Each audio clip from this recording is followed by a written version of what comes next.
Okay, 14F, Newton's law of motion. I'm going to look at example 25. Now, example 25 of the book talks about an ice hockey puck, mass 150 grams, loses speed from 26 meters per second to 24 meters per second over a distance of 35 meters. Find the uniform force which causes this change in velocity. How much further could the puck have travelled?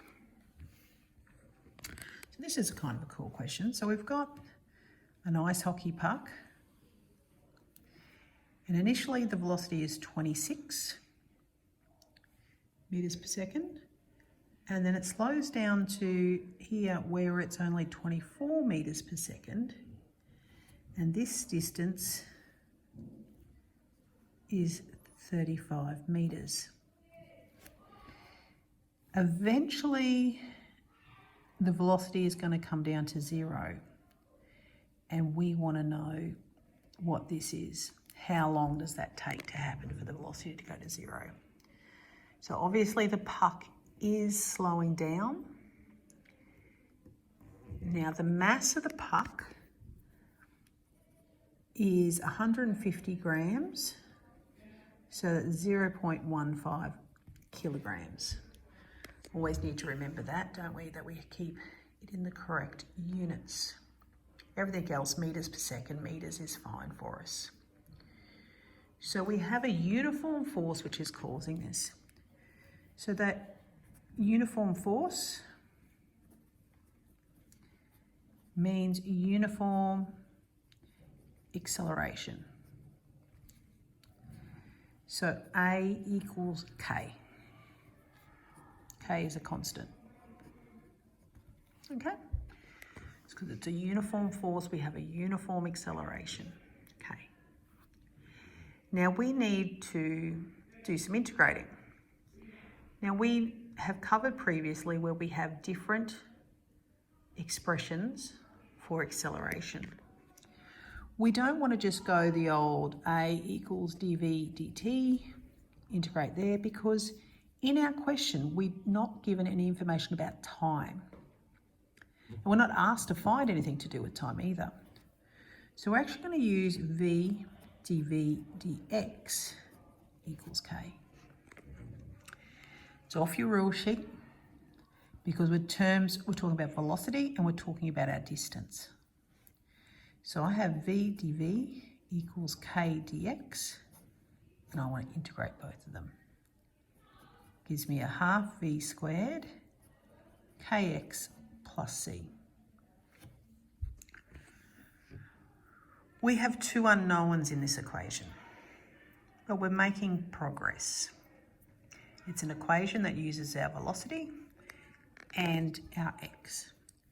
Now if I go when x equals 0, v equals 26, so I'm saying this is x equals 0 here at the start of my slide. Well, what's that going to give me? That's going to be a half times 26 squared equals k times 0 plus c. So therefore c equals a half times 26 squared, 338.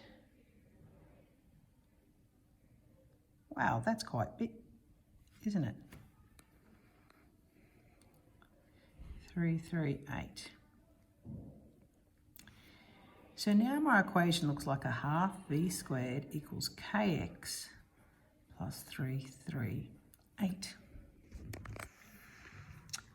What else do we know? Do we have some more information to help us find k? Well, we do, because we know that when x equals 35, v equals 24, because it's slowed down from 26 to 24 over a distance of 35. So that's a half 24 squared equals k times 35, plus 338. A half times 24 squared is 288. So we're going to have 288, which is this one, take 338 equals 35k. K is going to equal 288, take 338, negative 50 on 35, K equals negative 10 on 7. Now K was, remember, our acceleration. So the acceleration is negative 10 on 7.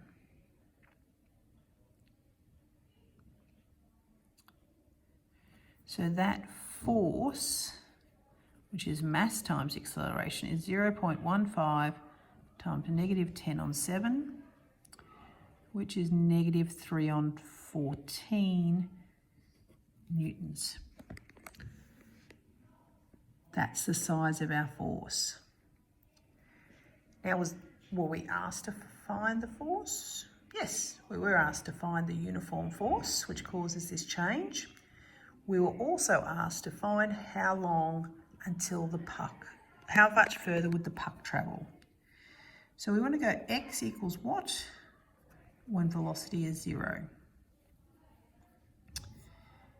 So I'm going to have a half times 0 squared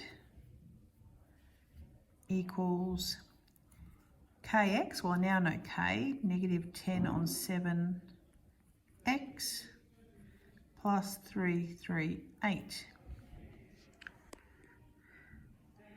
So solving that, 10 on 7x equals 338, because that was 0, remember, giving us x equaled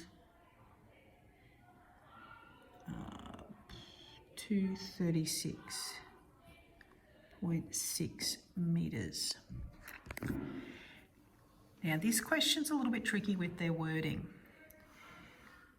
In total, the puck travels 236.6 metres until it stops.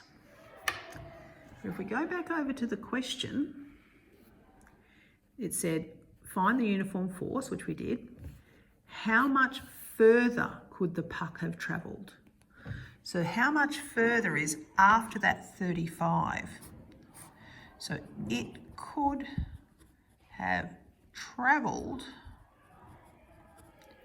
236.6, take 35, 201.6 metres further before it stops. Okay, so just that was a bit tricky with its wording, but there we worked out till the puck stopped.